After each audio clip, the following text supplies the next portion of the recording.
But one thing you hit it on there, Sam, that I really wanted to dive into is that rapid growth. A lot of us all saw that rapid growth with our companies right pre and during COVID.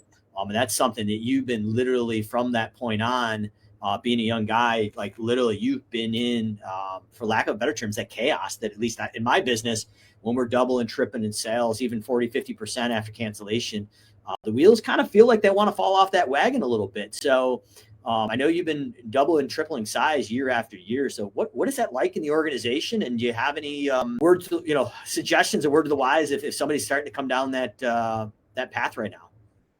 Yeah. Half the time I don't feel like the wagon had any wheels on it to begin with. And I always make the joke, there's a light at the end of the tunnel. It just happens to be a train. That's what it feels like most days. But no, it's honestly, we've had some really key players on board since really day one. And that's been, the biggest thing is having those teammates that it's not just you, it's having those teammates to work alongside with. It has been, steady in the sense that it's been kind of consistent for us that we know kind of what we're going to be undertaking every single year.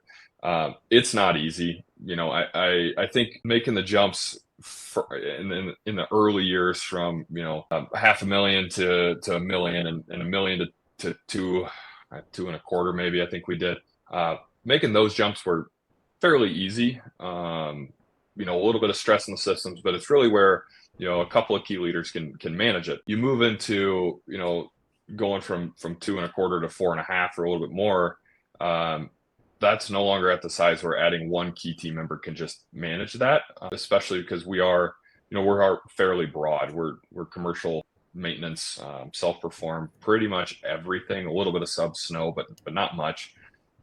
So we're top to bottom self-perform, and it takes a lot of really talented people to A, manage, but also B, perform those tasks. So it's been a focus on us to create systems. The problem is, when you create systems for $500,000, $1 million company, they're easily broken at 2, 3, 4 range. And so the systems that we're implementing now, I think, are going to serve us for several years, maybe instead of just one, which is what we kind of ran into in the past quite considerably.